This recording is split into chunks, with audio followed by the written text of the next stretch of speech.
So in this episode, we're gonna react to No Joke, No Jumper, interviewing Billy I Ado, and that is one of the guys that 6ix9ine used to be part of the entourage with the Blood Squad in Brooklyn. You know, they used to be part of the entourage. Him, Jim Jones, Billy, all of them. And he got released about 17 months ago. Basically, now he's back on the internet because 6ix9ine's back on the internet. And he's gonna let his story be known. Here you go. Let's go. No Jumper, coolest podcast in the world, and I'm back today with someone who last time they were on the podcast did over 2 million views on this platform, which, to be honest, not a lot of people touch 2 million views in quite some 2.2. quite some. Who, this dude? I'm shocked on that one. But you know what? He's connected to 6ix9ine, so I mean, it's not really him in a sense. It's really because he's part of the 6ix9ine story. 6ix9ine story is, a lot of people don't know that little light skinned Mexican man. I mean, his story is millions of dollars worth, bro. I mean, if you got people like Vlad saying that he paid the most money he ever paid to interview somebody, and that was 6ix9ine. And Vlad is somebody who is a documentarian. You know, he is an interview specialist. He knows the value of interviews. And if he paid that much for 6ix9ine, just for his story, man, if there's ever a 6ix9ine movie, it's going through the roof. Time, yeah, pretty crazy. Billy Otto is in the building. How you feeling, man? I'm blessed, man. I'm all right, man. I just came home like 17 months ago. I just did 3 years. Okay, so the first interview that we did, you talked about doing how many years in the feds? I did 12 years already. 12 years. So then you come home for how many years? I was home for like 3-4 years, maybe. Somehow managed to not get caught up in the great Treyway indictment of 2020 or 2019, whatever that was. Still fake out the bash like other because they ran down in my crib with no warrant. Okay. And so I was going through that cases the whole time they was. Oh, so you were dealing with legal stuff as a result of the fact that they raided your crib, but did they find anything in your crib? They found guns in there. They found guns in there. I told Okay. about it because I already charged it. Did my time. Right. But so, okay, so you did kind of, you weren't federally indicted, but you had to deal with the gun charges on a state level? Mm-hmm. Okay, that makes sense. But yeah, when we were doing that interview, it was kind of like there was definitely a vibe that you felt very, very lucky that you didn't have to deal with the same shit that everybody else dealt with, given that you were around for a lot of it. And I was, and I still end up going to prison after that. That was 2020. We did that interview. I went to prison 2021. Okay. I didn't come home until last year. Wow. Okay, I didn't realize that. So you went to prison just for the guns? That's it. Okay. And Yo, these dudes, man, it's sad, bro. These dudes are like stuck in a mom's house, and they moms really failed them, to be honest with you. They mothers failed them, you know, and they just go in and out of jail from young all the way into their 40s. They do these 5 years, 10 years, 3 years. By the time you add it up, it's like, damn, bro, you did 20 years altogether. You did 20 years altogether. You know you're a loser, right? You're not tired of this. was it anything out of the ordinary, or was this just like a regular, you had a couple guns in your house, or was it like a thing where like people were really stashing mad guns at your crib? Nah, it was just some regular shit. Regular shit I had. Just some regular shit. Like, you see them, you see the normalcy of what they keep in their head. Like, that's normal. Like, just stashing a whole bunch of illegal guns in your house is normal. And you got the nerves to complain they don't got a warrant. When you've been in and out of jail from a young kid, and you got the nerves to complain they don't got a warrant. Okay. What was it like going back and doing 3 years after you, probably thought you were done with that? Yo, I'm not gonna lie to you, bro. Crazy that you asked that question because it was horrible. Yeah. So Can you scoot for a little bit just so you're right by the mic? Yeah, there you go. I did 12 years straight. You heard? Uh-huh. And it didn't really bother me because I was mad young. For me, I was like 18, 19 years old. I hadn't experienced life yet. I didn't go nowhere. I didn't make. What I say, I didn't even watch this video, y'all. I just know these fools when I see them. I know these fools when I see them. I didn't watch the video, but I already knew his life story. He was a young boy going to juvie, going to jail, going to prison. This dude did 12 years as a younger man. He did 12 years. It's like, I mean, you just gotta laugh at some of these people's lives, and they think that they're living a righteous gangster life. Like you're not living no gangster. You're living a stupid life. You're stupid. You're actually dumb. You cannot go to any boardroom nowhere in America with money makers and takers, and you give them their story, they're gonna look at you like you're dumb, and they're gonna ask you, do you want to sell the rights to your story, because they trying to make another billion.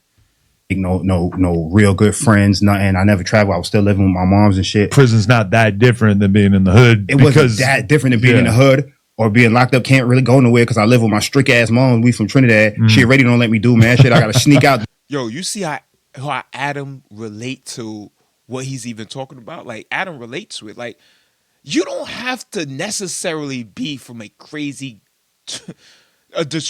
crazy ghetto to understand the ghetto. You know what I'm saying? When you in the culture and you know what I mean, you mixed in with the culture, a lot of times you could get an idea and you could pretty much absorb the chaos and the thought process. You don't see how Adam just said, like, yo, like, yeah, I feel you on that. It's pretty much like being in the hood, like your mom crib. I mean, prison in the hood. Like you basically, you can't go no, like, dudes in the hood is stuck in the hood anyway. You go to prison, you stuck in prison anyway. You're stuck in prison and you're stuck in the hood. What's the difference? What's the difference? Especially if you're not trying to do nothing. Just go to prison, man. We got some things for you to clean on the highway. Do bad shit. You already have a warden. I got a warden at the crib. So it's like, it was fake. I'm gonna be honest with you. It was fake more freedom in prison than it was growing up with my strict ass Caribbean moms. You feel me? Right.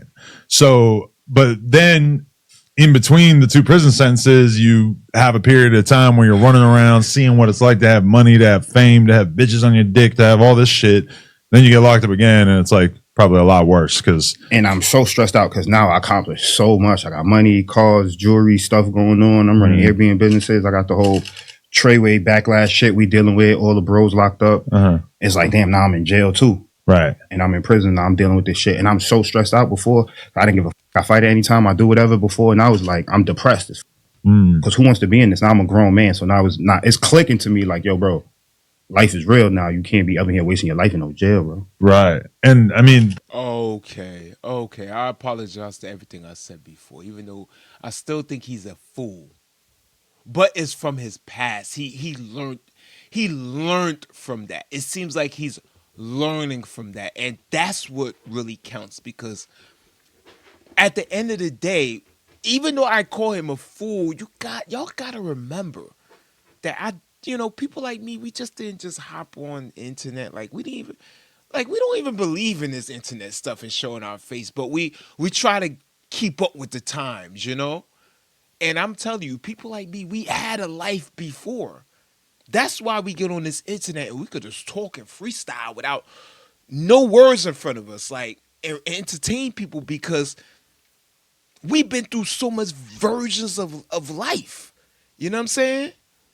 the ironic part is that 6ix9ine got out before you went in. Right before I went in. Okay, right, yeah.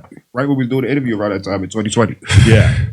He was coming home. Oh, that's crazy. So I don't know. I mean, like when you were locked up, what was the vibe like with everybody in there? Because obviously being part of such a high profile case, I'm sure people in prison were very curious about it. Super famous in jail. Everybody know me. Everybody, yo, Billy Otto. Everybody want to talk about this shit and ask questions about this nigga. And this right here is actually the last time I'm ever going to speak about him. I know I said that last time in 2020, but now it's a lot going on and mad shit. And like, he's literally telling mad bullshit and whack ass stories and lies that's not adding up. And he keeps saying, check the facts, and they not facts because, and I don't Yo, that is 6ix9ine favorite word. Check the facts, yo. Check the facts.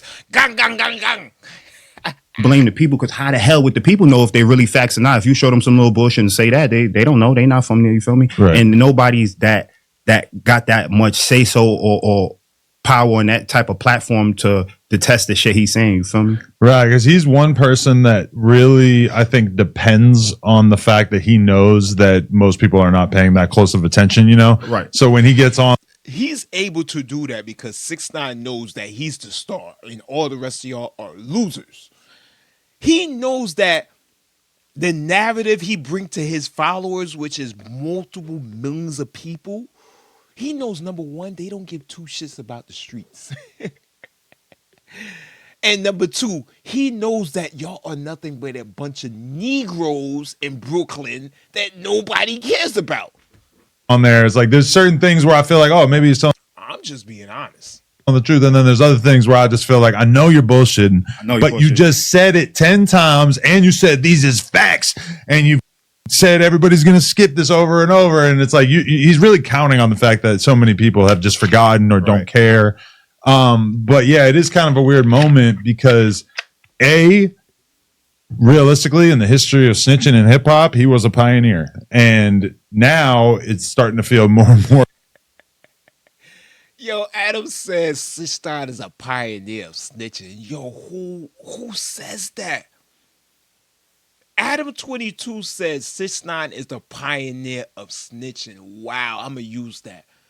He ain't lying. Or just commonplace, and it's way less surprising. And when we find out about people telling now, it's like a lot of times people are like, "Yeah, he'll be all right. His career is going to be fine." Whereas with 6ix9ine, it was kind of like, "No, his career is done." Everybody in hip hop did not want to fuck with him at all. I remember he came out here to do a media run, and nobody would interview him besides Logan Paul. So like the only person who was going to do an interview with him was somebody who's completely outside rap. Somebody that was already clout chasing himself from boxing mad shit. So he don't give a fuck. But now you got Vlad. Yo, Logan Paul he definitely is a clout chaser. Yo, Logan Paul, but let me tell you something about Logan Paul. He is a smart clout chaser. His videos attract people to him. Even if you don't know Logan Paul, all that silly stuff he does on like Instagram, it brings awareness to him. Who, like, I don't know, there's been some kind of change in the tide where Vlad is like going to Miami to interview him because he actually sees this as an important storyline. I'm pretty sure Vlad could have got that interview for free in 2020. He didn't want to. No, yeah, he was opposed to it. We all were, but I don't. In retrospect, I don't really know why. Because if somebody tells, who cares? It's still a good interview, right? So why you think he said, you know what? Let me just get this dude on here and do this interview because what relevant stories has been going on with him to the point where he'd be like, hey, let's do an interview. And I'm gonna tell everybody why I'm here to do an interview. You feel me? Well, I think Vlad sees hip hop as just his sandbox, and he wants to have every important person in hip hop on. Yes. What Vlad is doing, he's basically creating a time capsule of documentation of hip hop. Years and years and years from now, or 100 years from now, you will be able, Vlad will probably be dead and gone, but let me tell you, you will be able to contact Vlad's granddaughter or Vlad's whoever estate, and they're going to have access to all of that, all of the documentation that Vlad has. Any commercial, any movie, anybody that want to use a few seconds of Vlad documentation, they're going to have to pay big money on his platform. And it doesn't matter if it's before they blow up. It doesn't matter if it's later on when they fell off. Like, he's trying to tell the whole story of hip hop. So to him, I think he came to his senses and just sort of realized, like, oh, this is an important story to tell. I want to get this done. And also, it's already his biggest interview of the year. Yo, Billy always looked like a pimp. Yo, he's the only dude that I see nowadays that actually, you know how dudes brush their hair forward? He brushes his hair backward. Like, he brushes it backwards and he has like gel, and he dresses like a pimp. But one thing about him, a lot of dudes don't do this. One thing about him, he keep himself kind of groomed. Like, he makes sure he's always lined up. And I be watching a few videos of him. I mean, you got to get props with props, dude, because most dudes they don't take care of their skin, man. You go up close, you be like, you see how I'm close up to the camera? You see how I'm close up to the camera? You can see everything. Like, there's no filter. Most dudes, and definitely some females, oh, that makeup is a savior. Most guys and girls cannot come up to the camera like I can, and that's where I dominate. They be far back like this, like they be looking like an ant, like they all the way back here, like they be like, "Hey, ladies and gentlemen, ladies and gentlemen." No, I'm up close and I'm in your face and I'm personal with it. How about that?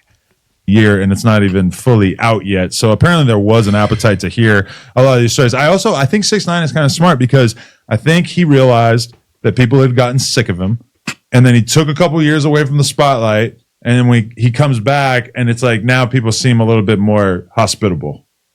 No, it's because he's putting out a false narrative, and people are believing the false narratives, and some of the people are feeling sorry for him, like, oh my God. I don't know, man.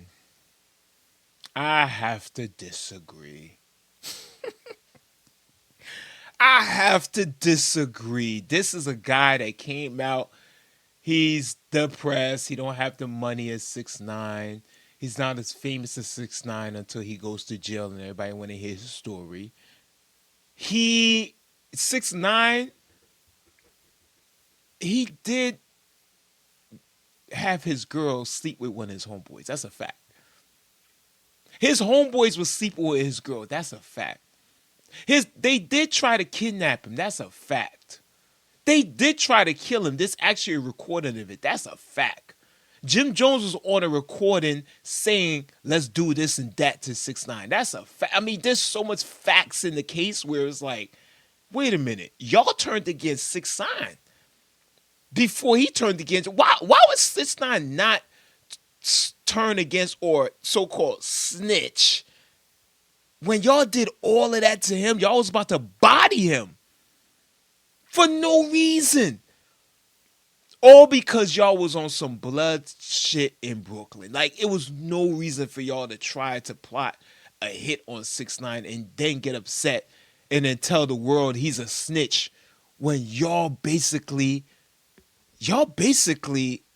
disappointed him first. Y'all dirty bloods in Brooklyn disappointed him. And he basically got y'all back. Because the thing about guys like 6ix9ine, they're very cunning. And they're very smart. And they think a lot. And they move very tactical. You see, these hood dudes, they just focus on their guns and they focus on being bravado and punking everybody. But they don't realize that there are a lot of dudes that's in the hood that actually has a IQ that will let you think that you're the big bad wolf, when in actuality, it's the little guy that's actually the big bad wolf. Thanks for watching. Like and subscribe, and watch No Jumper with Adam 22. It's a good show. Like and subscribe to that show, and like and subscribe to my show right now. Right now, before I find out where you live. Bye.